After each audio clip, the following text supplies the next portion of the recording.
So good evening, everyone. Thank you so much for attending this event today. I know it's past our office time, so I appreciate all of you who have joined to take out your valuable time to join this webinar. I promise you it will be a very informative webinar with our special guests. So we have Ms. Catherine Wilson, who has joined us from Canada. She is our Senior Partnership Manager of North America of upGrad GSP. We also have Mr. Salman Wahid, the Country Manager of University of Canada West. We have Mr. Walid Jahan, Business Development Manager, University of Niagara Falls, and Mr. Saad Salim, Senior Student Recruitment Manager, North America from Navitas. We also have Mr. Faisal Khan, our Country Manager, the Country Manager of upGrad GSP Bangladesh. So in this webinar, we are basically going to discuss about the recent changes and confusions that we all have of the new Canadian immigration rules. We have prepared a questionnaire for our honorable guests to discuss on the recent changes and its impact on international students' education. So to start with, I'm going to give the floor to Catherine. If you could introduce yourself, and we are going to start off our first question from you. Okay, wonderful. Hi, everybody. I know it's evening time for all of you, but I wanted to thank you for being with us here tonight. As you know, I am located in Canada, Ottawa specifically, and just like yourselves, all of the recent changes within the Canadian government with regards to international student recruitment has been quite startling for everybody in the industry, whether you're a student, you're an institution, you're an agent. So these updates are always changing, so it is no surprise to me that everybody is confused and anxious about what these changes mean for you and your students. So this is a really great opportunity for all of us to be together and kind of talk about what that means for you. Did you want me to go over the first question? Let me just ask you the question. Okay. Okay. What are the key changes to Canada's immigration policies for international students in 2024? Sure. And I'll just go over these briefly. So I guess to give you some background, in 2023, Canada let in over 1 million international students. So that went to all of our provinces. What we realized was that that was far too many. Our population cannot sustain it. We don't have enough housing. We don't have enough healthcare services. So that is why they put the cap on. So we've gone from allowing 1 million students in to about 437,000.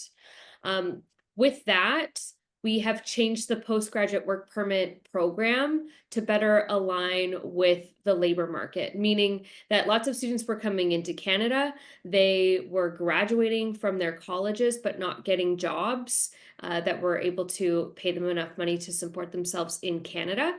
So now, in order for students that want to attend college programs, we recommend that they do attend programs that are aligned with the labor market, and we'll talk about that a little bit later on in the slides. There has been some changes to the spousal, allowing your spouse to come. So that's no longer allowed for college level programs. The only way you can bring a spouse is for a master's level program. And the master's level program has to be at least 16 months in duration. And what else do we have here? I think that I know I'm missing one. Does anybody else on the panel have another one to add to the general list of changes to the immigration policy? Or did I do okay? Yeah, you did okay, but also we can add that the master's level, we are also the capping was not there for masters and school levels. That was it. Right. So that is also getting added from this November 1st, I guess. So Yes, that's it. So I think that's actually a really important one, meaning that we can only, the provinces and the schools will only get a limited number of PALs for both undergraduate and graduate programs, whereas when they first made the announcement, it was only affecting undergraduate and college level programs. I think that's it. So just on these very brief points, I know there's a lot more to them. Does anybody in the audience have questions about those specific points as of late? You can all of you can write down the question in the Q&A section that is in the Zoom bar, and we can answer. I think we can move forward. If they have question, I think we can come back to you, Catherine, so that you can Sure. answer. Is that fine? All right. So my next question will be with Mr. Salman. Hi, Salman Bhai. I would I would request you to introduce yourself. And also the next question for you will be, how will the new cost of living financial requirements impact international students in Canada? Well, thank you, Catherine, and thank you, Nazrat, for your for giving me the floor. So my name is Walid Salman. I'm working as a senior business development manager for University of Canada West. And yes, we were just discussing regarding these recent changes of IRCC, which actually I'm personally pretty much happy with that, because I've been saying to everyone that we should have some sort of clear compliances for Canada as like the other countries following. So the fact of living expense, which is raised from 10,000 CAD to 20,635 now, actually, the new IRCC regulation require international students to demonstrate higher proof of fund to cover their increased cost of living in Canada. For single student, the required proof of financial means has risen to Canadian dollar of 20,635, which was about 10,000 plus in the last year. Also, they have to show their additional first year of fees and travel cost. This actually aims to ensure students do have the proper financial support for their enter study. While this increase says also upfront cost, the new changes actually have not significantly impacted the Bangladesh market, as I believe that, because we are already since Bangladesh market, since students are agents are already accustomed with showing extra amounts as the proof of fund, and that is the standing practice. So the changes has actually came up recently. The rule was straightforward, like you'll have to show the 1 year of fees and the accommodations, and we used to show, I think those are already here working for Canada. They already will be agreeing with me that we act as we are not under STM. So we don't have any first track services available for Bangladesh. So to make sure that we are financially solvent, student and their parents already used to show an enough amount, like it's 100% more than 30,000 to 40,000 Canadian dollar per year. And after that increased of that bar, that has not that much changed. So Bangladeshi students normally they tend to show 40 to 50, 40 to 50 lakhs anyways. So despite that changes there, I don't think so that is a barrier for us. So as we are already practicing this since long. So this is the one important changes came up, and which is actually not a cause of I won't say that that is changing the market, and that is also actually create any barriers for Bangladesh market. So proof of funds amount has increased, but without impacting our regular practice. So what I would suggest you, still we used to show 30 to 40 lakhs in like before. Because of the inflation as well, I would request all of you to work on this financial part, the students and the agents as well, and then show adequate amount of fundings, and definitely source of fund and the other things with those you already are practicing. So I'm done from my end. So if there is any question, please feel free to ask me that regarding these new changes or that funding related questions. Great. Thank you, Salman Bhai. You have covered almost everything regarding the new changes of financials. I think we have a question, especially for UCW. Someone is asking, is there a special change that came in UCW requirement for 2025? If you want to answer that. All right, sure, 100%. Is there like, for example, we have already covered in the Catherine's part that previously there was only changes required for UG where the attestation letter was required, and from November onward, I hope we'll be issuing that like PAL letters for masters as well. Yes, there is a just big change came up for the UCW as we are only open for Jan intake for the direct MBA programs. So that thing was until the further notice. So I would say this notice would be will be announcing our next available intakes by November 15th. So hopefully you all will learn by November 15th that when our next available intakes will open. But for those UGs and other all requirements and everything remains same. Only the PAL is required from IRCC, and that is very simple. You student have to apply from their MyUCW portal, and within 3 working days they will be getting free their attestation letter. So that is what it is, the changes so far. And the next available intake for masters, we will announce by November 15th. And also the last changes we have got is we are accepting students from STM background, those has degree from STM background on business background. So was there already. So with CGPA 3, they can straight apply for MBA without GMAT. So that is the new changes actually, I would say, regarding the requirement that STM, like those are from science, technology, engineering and mathematics, like 29 degree holders with CGPA 3, they can straight apply for the MBA program, which was they used to had to go through the foundation program. That won't be required from like next available index. So yes, if there is another question, I've covered all. All right, great. Moving forward, we would give the floor to Mr. Saad. Saad bhaiya, could you please introduce yourself, and alongside, could you please answer to the question, how do the recent changes affect the eligibility of post-graduation work permits in Canada? Thank you, Najapu. Thank you for actually inviting me. And thank you Hello. everyone for joining the session. This is Saad. I work for Navitas as Senior Student Recruitment Manager for North America.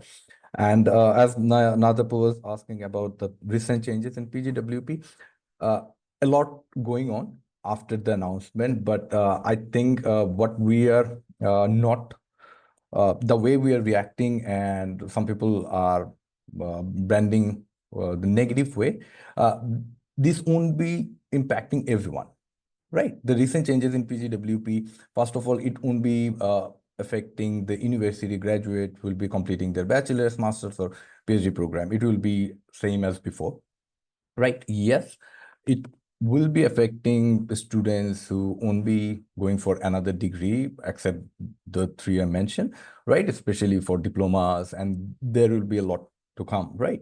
But most of our student, especially in Navitas, our student, they are immune from the recent changes because we offer like pathways for public universities, and all our student will be getting their bachelor's degree, right? And after completing the bachelor's degree, they will be eligible for the PGWP as same as before. So I think this is something we need to decode the announcements and new policy changes precisely because not everyone need to panic. Now, students need to be more vigilant, and that which program they are choosing for their higher education. That's it, right? And it's not that something end of the world, because this is, from personally, I think this is a very positive change, which will eventually help the students, right, for a better future. Great, thank you. You have covered almost everything of that question. May I please proceed with Mr. Walid Jahan? Hi, Bhaiya. I would like Hi, Bhaiya. Hi, I would like you to introduce yourself and then please answer the question to what are the implications of the temporary cap on the study permits of international students? Yeah, sure. Thank you, Naz. Hi, Catherine. Hi, everyone. So thank you very much for having me today in this session. My name is Walid, and I'm the Business Development Manager for University of Niagara Falls, Canada. So to answer your question, Naz, so basically, if I talk about the implications, so number one thing I would say it's increased number of competition, because majority of the university has a limited number of seat capacity for master's students. So when the cap comes into the place, so it will increase the competition among all the students. So yeah, that is one of the fact that yeah. And another thing is that student mobility. So due to these changes and all this, so majority of the students, I mean, like Bangladesh, if I'm specifically talking about Bangladesh market, so this market is mostly like hype based. Whenever they see visas are coming in for different destination, they just jump in. So that is one of the fact. So the student mobility will increase because when they see the more visas are coming in from, let's say, from US or Australia, they will go for it rather than Canada. They will feel more challenges of applying for Canada, because Canada always require patience. So if you do not get your visa at the first place, you have to apply again or again. Even fourth-time student get their visa. Once they get their visa, your life is set.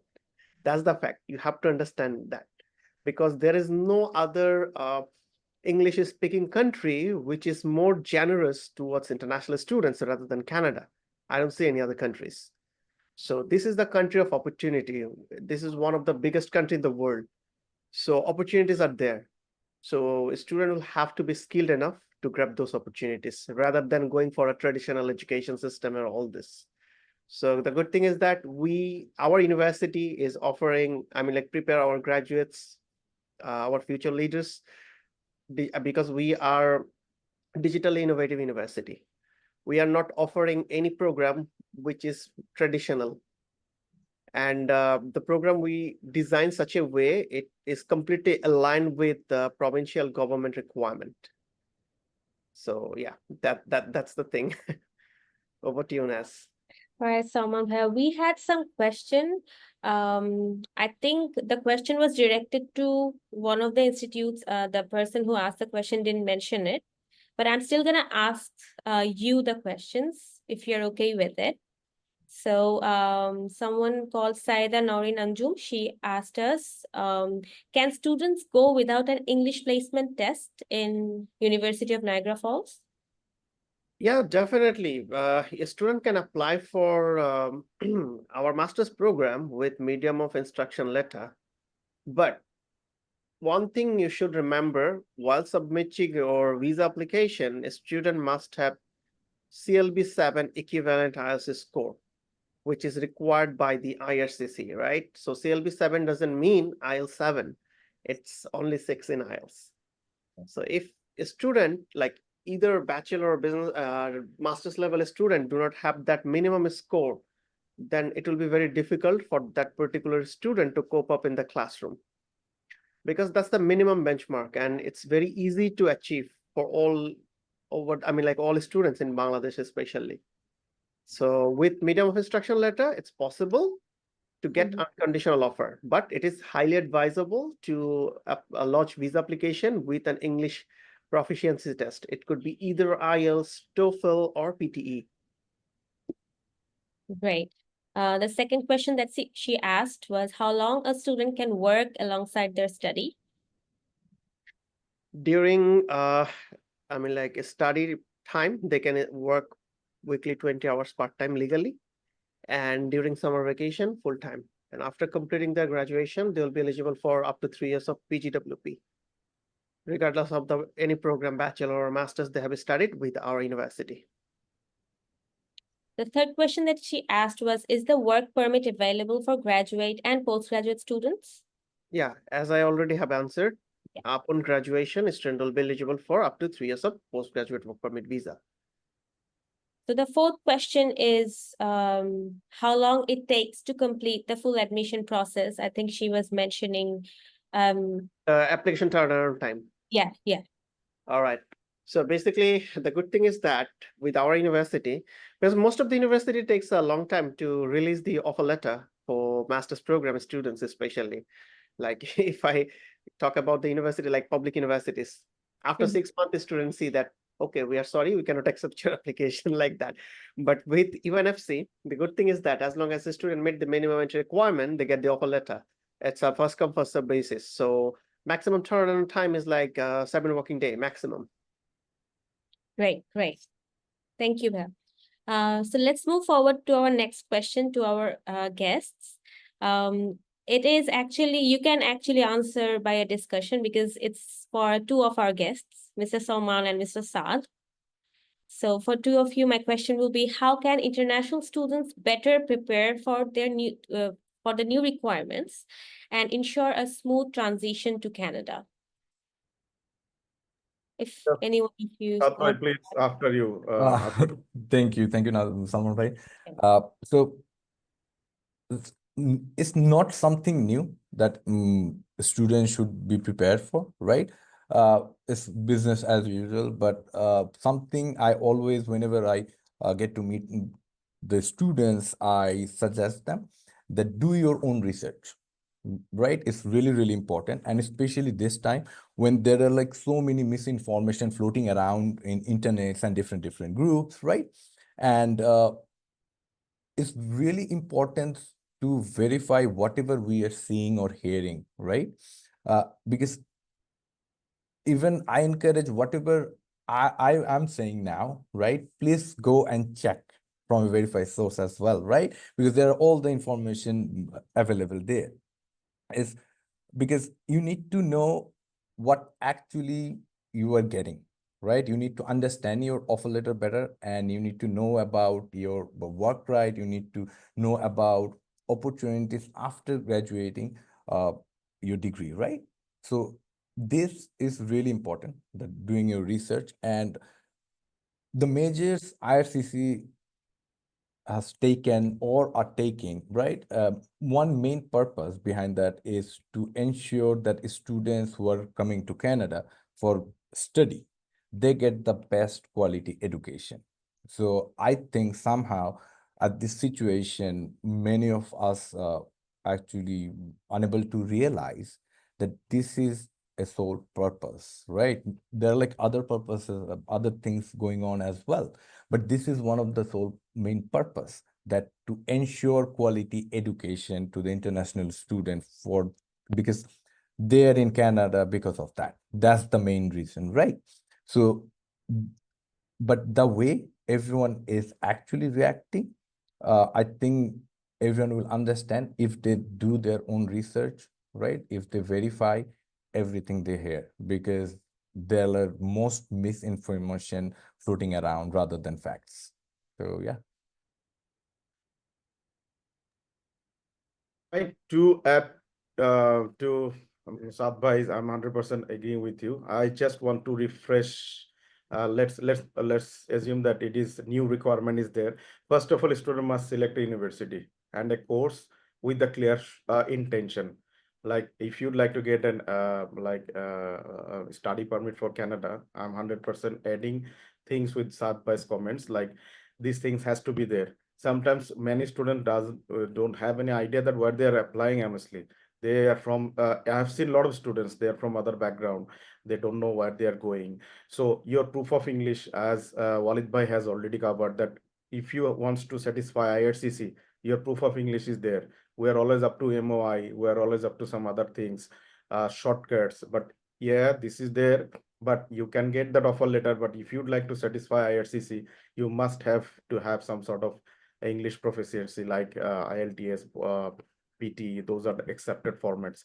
And also international students should carefully plan their finances and gather all required documents to meet these benchmarks. Like that you can seek guidance from your education consultant, and ensure all financial documents are correctly prepared.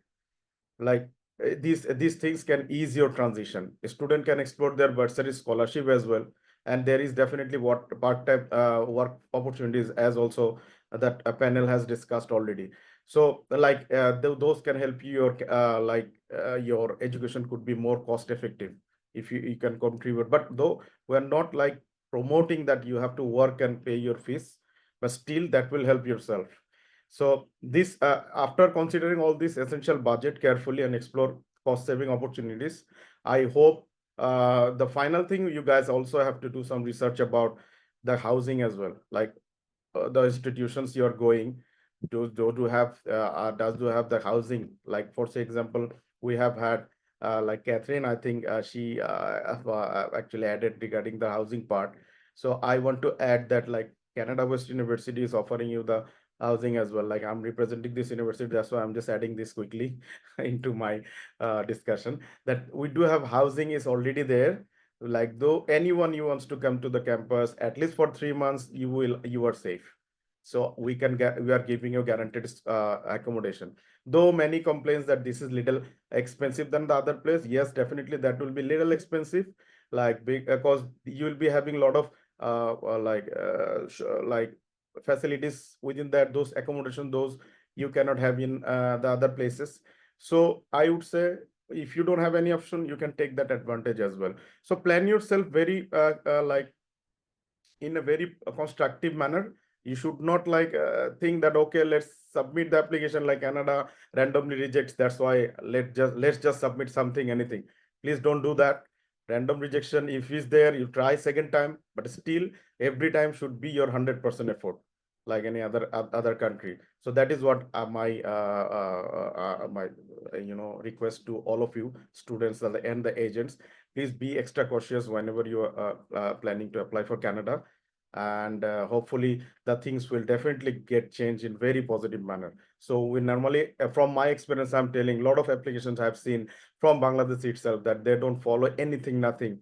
They submitted and they said, okay, Canada is not giving the visas. On the other hand, we have got a lot of agents that they have only got 10 to 15% rejection rate.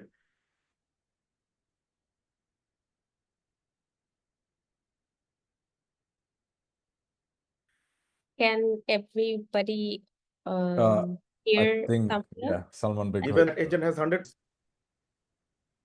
So, but these things are real. So we got to be a little careful about application and everything. Thank you. My part is done. I'm taking longer All than right, usual. we have a question. If you would like to answer, someone Yeah, here. yeah, sure. There are some universities who accept Duolingo. If we Correct. submit the Duolingo results in the visa, what are the possibilities of getting the visa? As Very you good. were talking about the visa, that's why I'm asking you this Very question. good question. Honestly speaking, I was about to cover that, but I skipped somehow. So frankly speaking, only PT, IELTS is accepted format by IRCC. I have had a lot of agents those told me that I've got visa with the Duolingo, but I cannot guarantee you that, but because as Duolingo is not fully accepted by IRCC, and I would like to get help from Saad bhai, Walid bhai, and Catherine as well regarding this, because this is I think Salman Bhai's internet connection is interrupting. But Alright, anyway, yeah. just to add with Salman Bhai, so Duolingo is not a standardized English proficiency test. So IRCC has recently introduced 2 more tests that they're accepting. For example, TOEFL and PTE. So previously it was only IELTS who was solely like dominating in the market in Canada. But now IRCC is accepting IELTS, TOEFL, and PTE, all these 3 standardized English tests. All right, so to clear, for the visa purpose, we definitely need IELTS, PT, or TOEFL. It's wise not to apply with Duolingo. Right. So let us go back to Catherine. Catherine, my next question for you would be, what support systems are in place for international students facing challenges such as housing and healthcare? I think you have covered housing, but if you want to add something else to this question. I think that's a really broad question that is very institution specific. So as much as I would love to answer it, I think that it's better to hear from a school what sort of health benefits they offer the students, because I think it depends from school to school. All right. Any of you from the universities would like to answer? Uh, add? I can go. Right, So great. in Navitas, for our all the like 5 colleges in Canada, our health insurance is included, right, with the tuition fees, and it starts with like 1 month before your class start date, right? And so this is for like all our institutes, and we provide guaranteed housing for Wilfrid Laurier, and we have housing option for all our institutes. But one thing I want to add, I should have added earlier, that what trend we see is our students, they wait for the very last minute to receive their visa, and then they try to book their housing. But by that time, it's too late, because most of the time you apply like 2-3 months before your class start date. And when you receive your visa, you have like 2 weeks left, right? And it's not enough time to actually book your housing and stuff. So I always encourage our student to at least research that where you are going to stay. Like if you are not going to stay on campus, then secure something earlier. And especially with the on campus, for example, like University of Manitoba's or Simon Fraser housing, they are very competitive. So you have to apply early, at least like 3-4 months before your class start date, right? So this is something I think every student should be very proactive, that they cannot wait to get the visa and then book the housing, no matter like where you are going. And I think too, just on that note, is encouraging your students to go on the university or college website that they want to attend, as much as you're the agent. But if they're having a hard time finding housing, every single website for each university and college will have a resource for alternative ways in which the student can find housing. So at the very least, direct your student to the university or college website for that. All right. Thank you, Mr. Saad and Ms. Catherine. My next question will be for Mr. Walid. What advice would you give to prospective international students considering studying in Canada under the new policies? If you have any advice. Yeah, definitely. So do your own research about the program and the university also, because the program is very important, that because you are not only investing your time, you're also investing your parents' money. So you should be investing on something that will lend you to find suitable jobs in all over the world, not only in Canada. And beside that, you should also be mindful about the turnaround time, about application, visa, and all these stuffs. Plus, also network with the current existing students. You can also network with them, with the alumni and all. Plus, most importantly, Salman Bhai was also saying about this thing. So you should plan your finance that accordingly. Plus, you should have a long-term plan, that what after another what you're gonna do, and you should be stay flexible and adaptable with the new environment and culture. So yeah. All right, beautiful answer, Bhaia. My next question will be for Catherine. Catherine, as we have most of our recruitment partners and counselors who have, who are attending this event, how can education consultants and advisors assist international students to navigate these changes? Right. I guess there's a number of things. I think that first and foremost, we need to get it straight. So both, if your students want to attend a university, whether it be an undergraduate or graduate program, they will have access to the 3-year postgraduate work permit. So they can apply to any school, any university for an undergraduate or graduate program, and they'll get their PGWP. With that, because there is a limited number of PALs for those schools, we are going to recommend that you really encourage your students with the best grades to apply to these schools, because the universities are going to be picky about who they admit. So it's going to become more competitive, but of course they can still get a PGWP if they get in. At the college level, that's where it becomes a little bit confusing, because only certain programs at the college level will get your students a PGWP. Now, I've put that website in the chat, and I think everybody should bookmark this website so that when a student walks into your office and says, I want to study college and I want to study engineering at Confederation College, you can go onto that website and look up, is engineering at college level going to afford me the PGWP? So all of that information is there. That's the very basic information that everybody should be aware of and that their students should be aware of, because as much as there's a lot of changes, there really isn't. Just the students need to be more financially capable of coming to Canada by having the 20,000 versus the 10,000, which is needed because it's expensive to live here.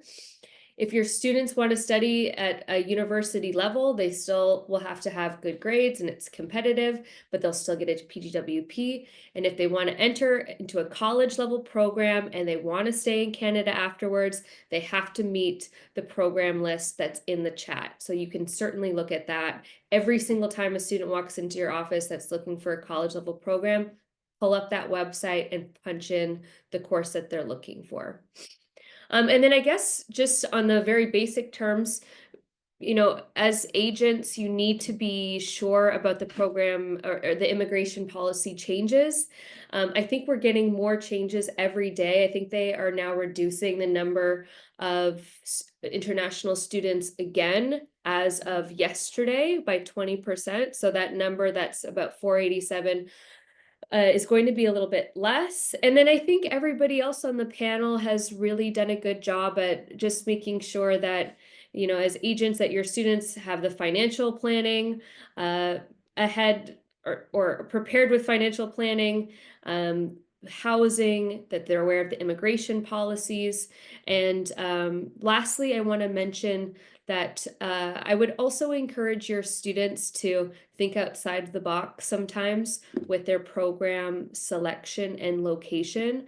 As we know, a lot of our students go into the provinces of Ontario and British Columbia, and sorry for all of our institutional partners there, but there is some good benefit to an international student going to one of those lesser known provinces, because they will be more likely to get a visa than going into some of our higher ranking provinces in Canada. And I think that's it. Great. Thanks, Catherine. It was a beautiful answer.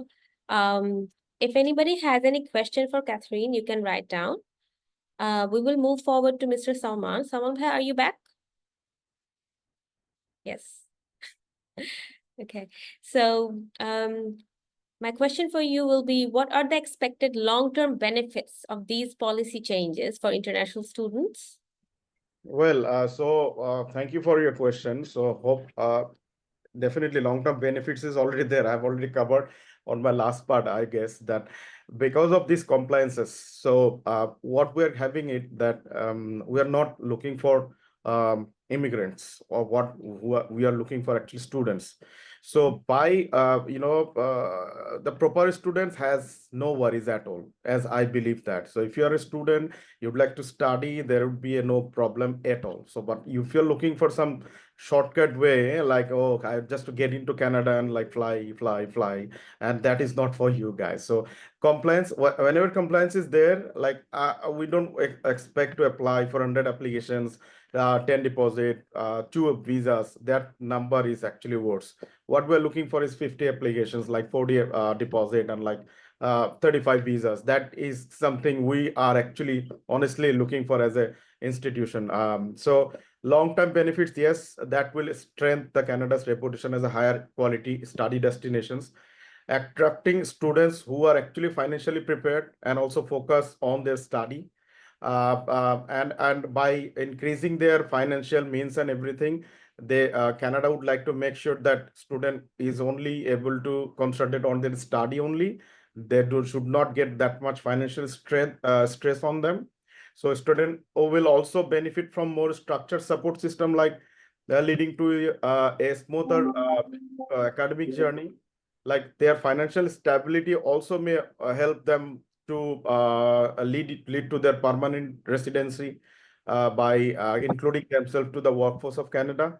So as all these things independently will help them to live in Canada as well. Like post-study work permit, you always talk about that if you're not qualified enough, if you don't complete your education, if you don't get a job, so you won't be able to get that like opportunity to stay in Canada. So if you'd like to make yourself worthy, first of all, you will have to make sure that you will get the study permit, and then you'll have to make sure that you will be that part of Canadian I would say reputation, high quality education. So these policies are making to make your life easier, honestly speaking, make yourself more they are actually trying to filter the proper students, not like immigrants. So kindly take these changes as taking as advantage. Like take this, don't think that they are actually imposing things. They are not welcoming. They're 100% welcoming, but they're only looking for the pure person. That if you're applying for visiting visa, go visit, come back. If you're going for study, they want you to study rather than like go and get that work and everything. So this is my understanding. So long term, this benefit should be these benefits, which I have covered in my last point. So if there is any question regarding this part, feel free to ask me. So I'm there, or I will leave it to you, Nazrat Abu. Great. Thank you, Salman Bhaiya. It was a beautiful answer. Next, I have a question for Mr. Saad. Bhaiya, how can international students leverage these changes to enhance their post-study career prospects in Canada? I think it can be a follow-on answer to what Mr. Salman already has covered. But if you want to add Yes. something.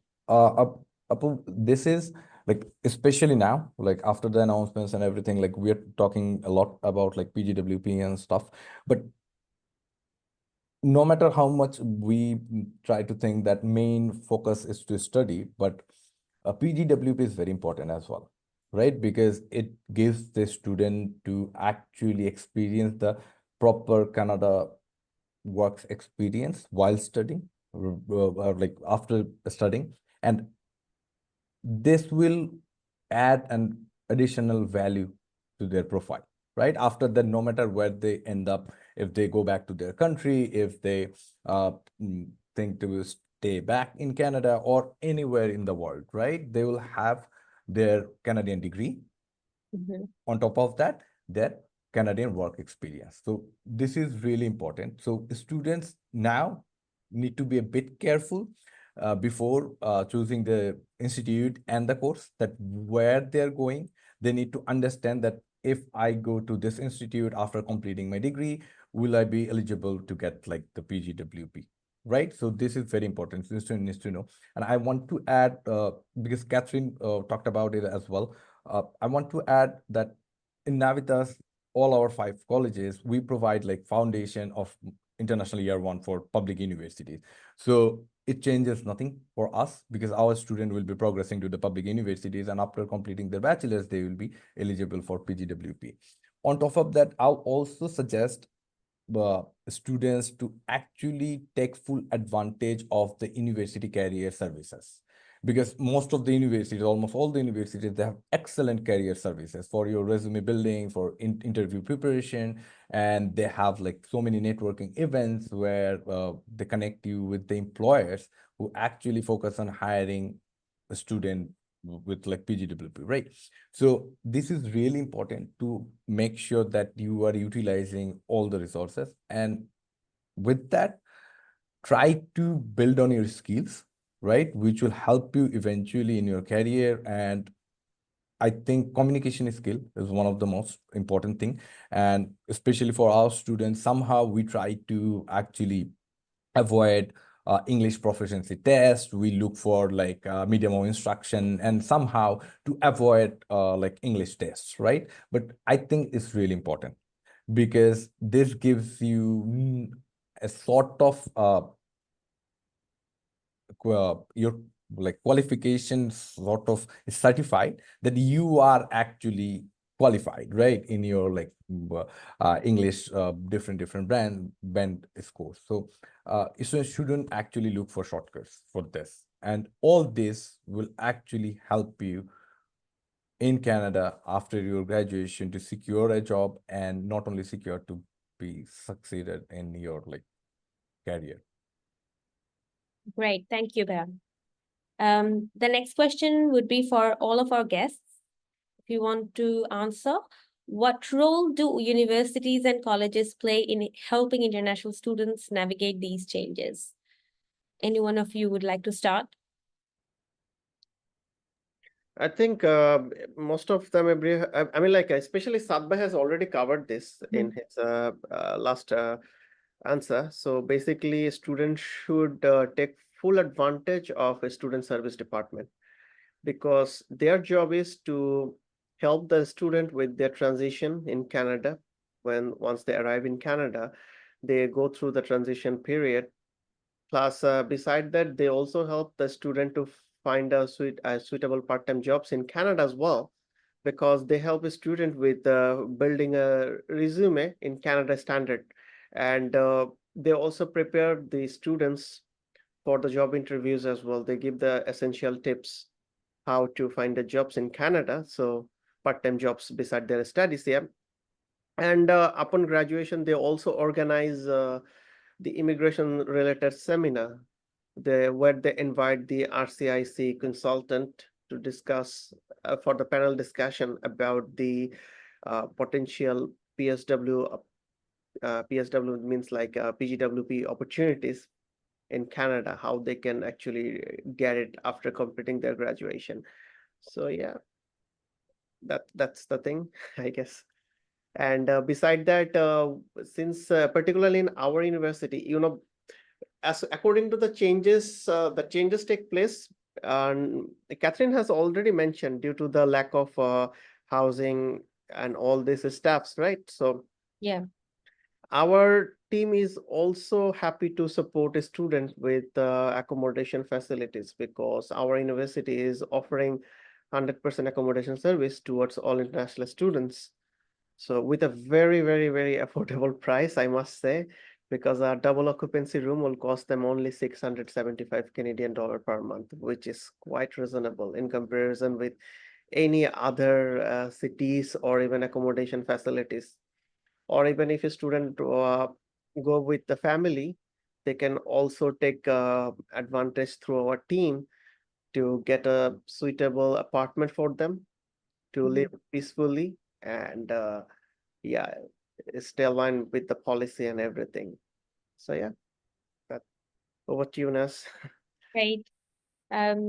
Next question would be for Catherine. Catherine, what are the potential challenges of international students? Sorry,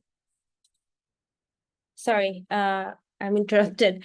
What are the potential challenges of international students might face under the new policies? That's a good one. I just, as everybody has touched on, I think the Canadian market is becoming increasingly more competitive. Therefore, students that have below average marks trying to come into Canada will probably not receive an offer letter from an institution. With that, there's going to be a limited access to high demand programs because there are fewer spots available per institution. And as everybody's talked about, the housing and affordability issue, which, even as a Canadian, that is an issue for everybody. So that will continue, but as the numbers decrease of international students and we produce more developments in Canada, that will, of course, be less of an issue. And then, of course, work opportunities. I think we have to look at it now that a lot of the college programs are tied into skilled labor shortages.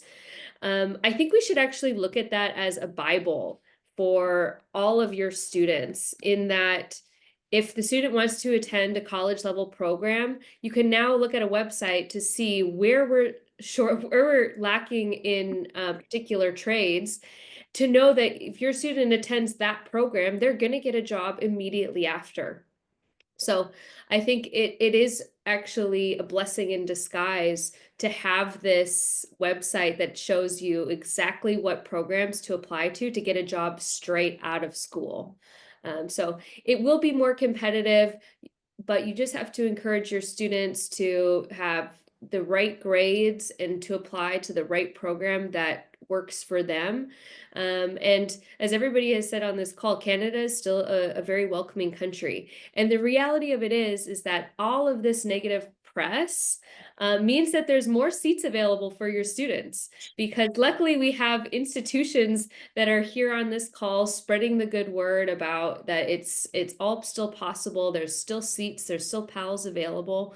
You just need to be a little bit more aware of the changes and be a little bit more financially present, and you can get in. So I certainly think that there's a lot of negative press, but everybody here on the call today is really encouraging in that there's lots of seats available. Your students will get in, and that all of us here are on this call are here to support you if you have any questions about how to get your students to cross the line. All right, great, Catherine, thank you. We had a question from one of our guests. I think Catherine has beautifully answered them with points. The question was, could you please give us some guidance reapplying for the visa in IRCC?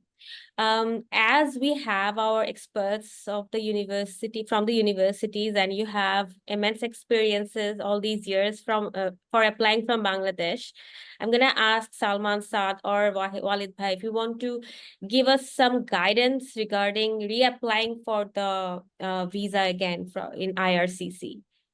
If you want to give us any, what cautious I would like to hop in. Basically, as a university representative, we are not allowed to discuss about the visa things, but I'm still would like to give them some sort of hints, because that has been said by me. So first thing first, second submission or any submission, if you think that you don't know the correct reason, you should go for that GCMS note.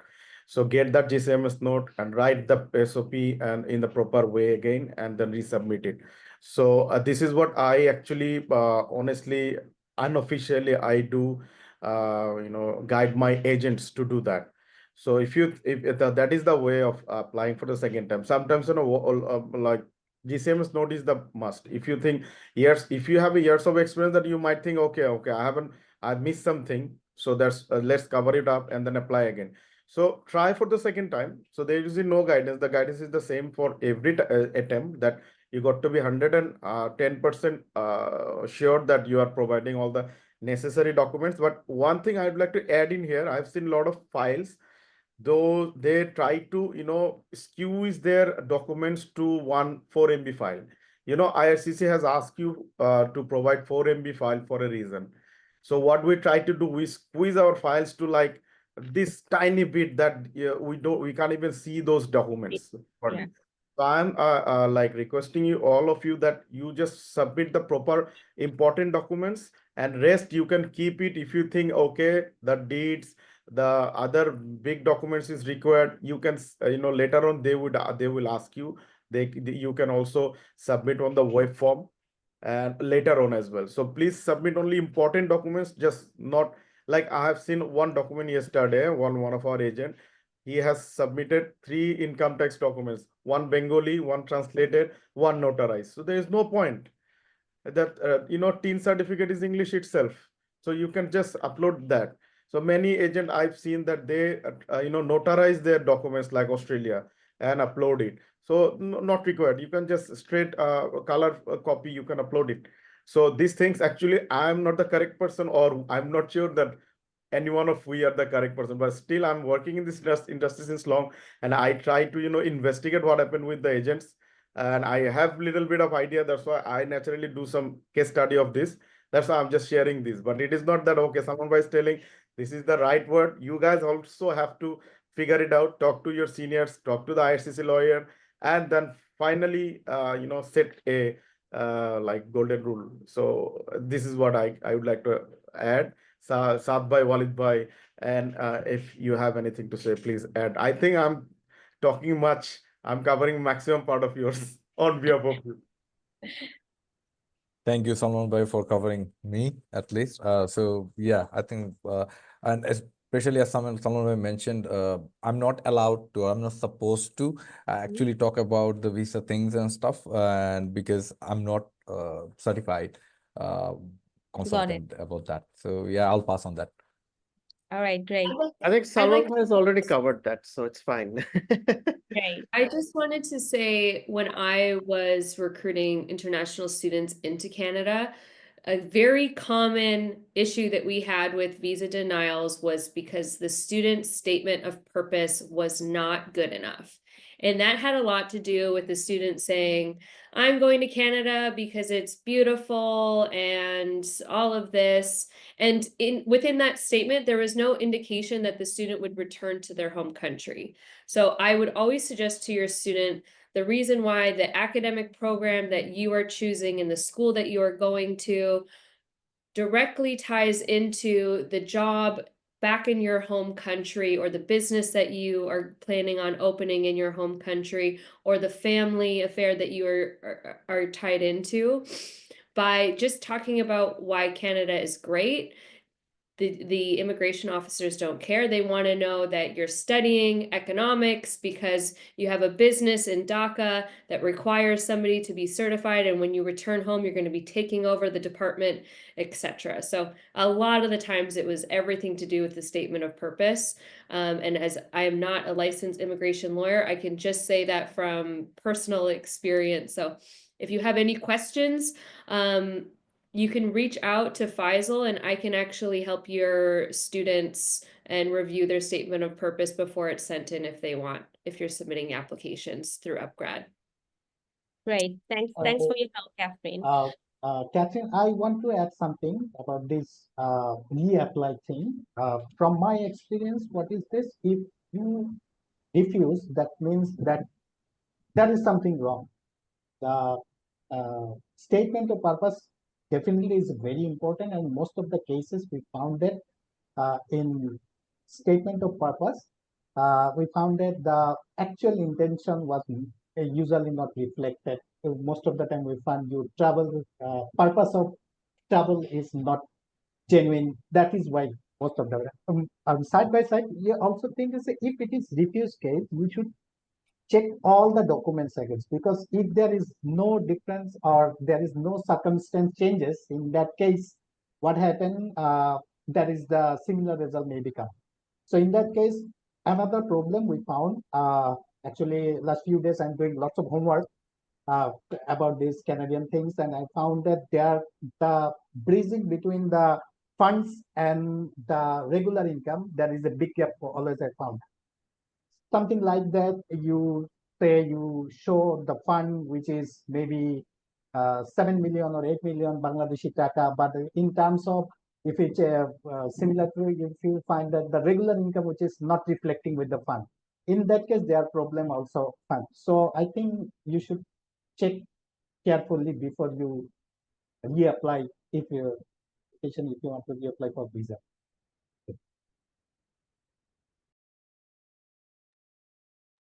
Great. Thank you, everyone. We are towards the last question. So, as there has been the latest changes, what feedback have educational institution and student bodies are providing regarding these changes? If you have any feedback from the university side or any impact that you're seeing. Who should go first? Should You, I? Thank you. So, Apu, yes, like there are like lots of talks going on, and we discussed like in last 1 hour. From Navitas' point of view, it's actually won't affect any of our students, right? And our students will graduate after graduating, they will be eligible for PGWP. And one feedback, especially like I want that all of Bangladesh student, they should take advantage and they should pick courses with our co-op, like because we offer like work integrated learning opportunities, right? And this gives a student a real life Canadian work experience while studying, right? And this co-op opportunity helps them after their graduation, and it helps them to boost their employability as well, right? So most of the programs, they offer co-ops, but because now the discussion is, I be eligible for PGWP and not, and this sort of stuff, but we are saying it will be guaranteed you will get PGWP. So now this is not enough. Now you have to think about securing a job. So for getting a job, do what will be helpful to secure a job, right? In your co-op, you should take full advantage of that. And as I suggested earlier, to be very proactive, even if those are like voluntary jobs, participate on those, and especially alumni networking events which universities organize. Those are really, really important, because our student is not very pleasant, but I have seen that we like to tend to hang out with the students mostly from the subcontinent, right? India and Pakistanis, and we are like a group. And but beside that, it's not bad, but we need to actually build our network, right? And we need to have like proper connection as well, which helps a lot to secure your a job later on, right? So I think our student needs to think and focus on these things as well. Often we don't care about it, whatever we feel like, and we don't want to get out of our comfort zone, even if we are in Canada, right? So we need to actually. So this is like my advice, and yeah, and you should take like co-op opportunity, like wherever it's available. Great. And Bhaiya, is there any recent changes of requirements in Navitas after this implementation? Nothing, Apu, nothing at all in terms Okay. of entry requirements and everything. Everything is Right. as it was, and we are welcoming a student as before. And there's as you may know, right now we don't have any application fee. Our applications are absolutely free for Canada. A student can launch, and our turnaround time is 48 hours, business hours, right? And if there is any urgency, you can reach out to me, and I'll make sure you'll get it like within 24 hours, right? Great. So, and with the PAL and at max with the PAL and LOA, you need like 7 business days for PAL and LOA, right? Right. Thank you. Salman Bhaiya, if you want to add any feedback from UCW regarding the changes. I'd like to just recap the whole thing, because I have already covered a lot of part. There are lot of things to share, but I don't want to make it long. So basically, you know what happened? The changes we're only discussing the changes what came up a lot of times. So only one change is there. Like previously, we used to apply for offer, and after making the payments, we used to receive the LOA. Correct? This is what is the situation with the university. So now you will be receiving, the student will be receiving the extra letter, which is called PAL. So provincial attestation letter, right? So we'll be also issuing that. That is also free. There is no application fee as well. So so once you for the visa application, you need these two letters. So that's it. So there is nothing changed. Like there would be financial things we have discussed. We are telling you, asking you to get yourself more careful about your applications, and be more constructive. Let's just not hope for something. Like Catherine has covered, that SOP is very much important. Your intent should be 100% clear, that why you have chosen this university, why Vancouver or why Ontario, and all this. And if you submit in this manner, I hope that visa success rate will be there. And also visas are turnaround time is also it's so was, which was our main complaint about this IRCC, that they are taking 6 months to a year to giving a decision. But nowadays we're seeing that 30 days to 45 days we're having that results are coming, is irrespectively negative or positives. And I would like to just finish with the data. Like I did some study. I've seen that in the year of 2020 there was 11,000 study permit was issued. And 2021, that was 3,30,000. 2022, that was 4,19,000. And 2023, that was 5,16,000.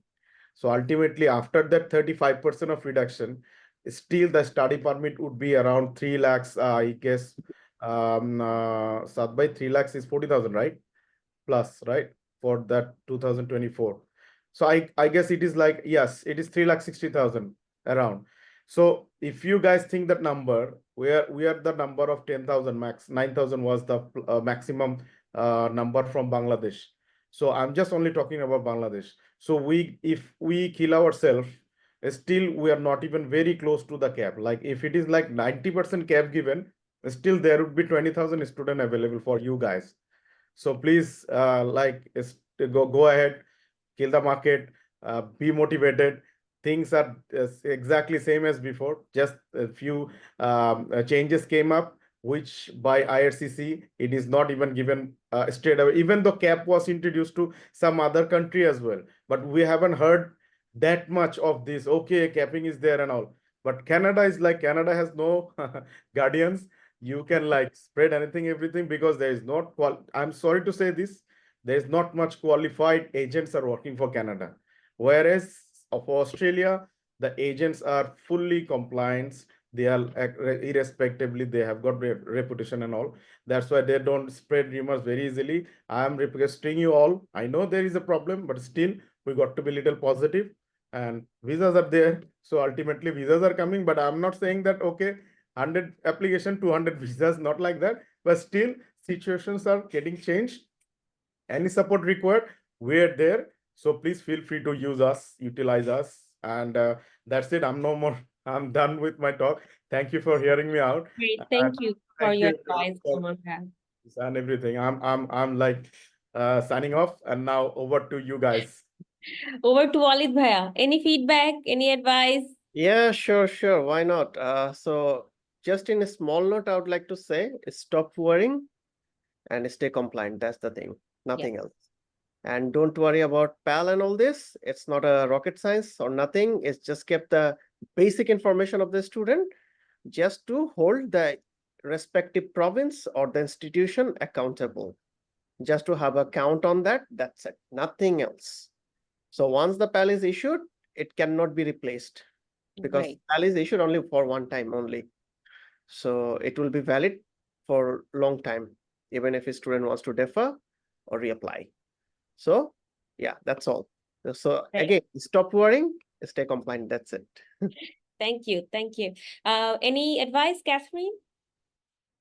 No, I think the gentlemen have covered this perfectly. I think the only advice is Canada is still open. We want to receive international students, and we're looking forward to having you here. And you can always reach out to Faisal or myself, and we'll be happy to answer any of your questions. And we look forward to seeing your students at these institutions that we have here on the panel today. And thank you guys for presenting with us.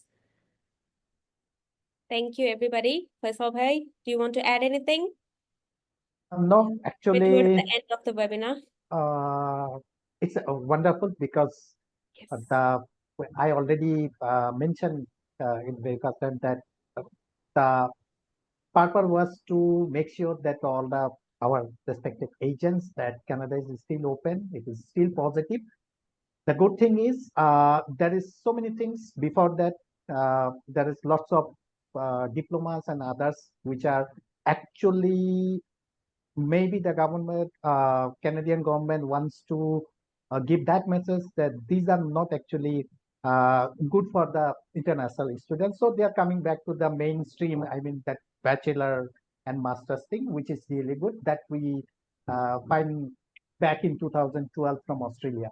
So that is a good thing. And I think we'll get some good and quality students. Canada will compare with all the good and quality students. And there is others facilities like PG, WP and others, every opportunities are available in Canada. So when a student graduates, there is a high chances that if we go that way, the ROI, return of investment, it is that is a most of that has a maximum chances to get back this investment from Canada. So let's hope the thing is like that, put all the application for Canada to GSP, and we are here to support you in every aspect, because Walid bhai,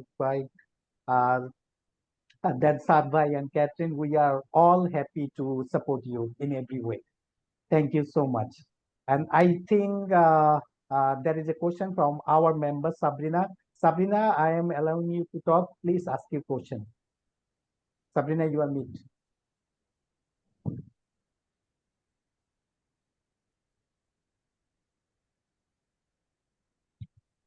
Sabrina, are you there?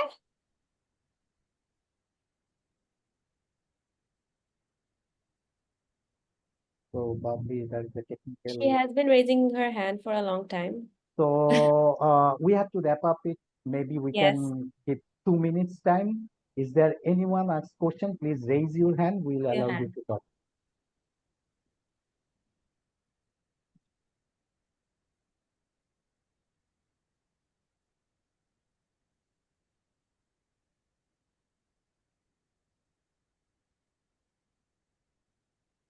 That Okay, means I we did a guess. good job. Yes, it has been a Yes, very interactive discussion. And I would like to thank all of our panelists who joined this session today. It was very informative. And also, I would like to thank the attendees. We know it's late in the evening, still you were with us. So thanks a lot, everybody. We can wrap up as there's no question. And good luck, everybody. Have a great evening. Thanks, guys. See Thank you. you. See you. Thank Bye-bye. you. Thank you, everyone. Thank you.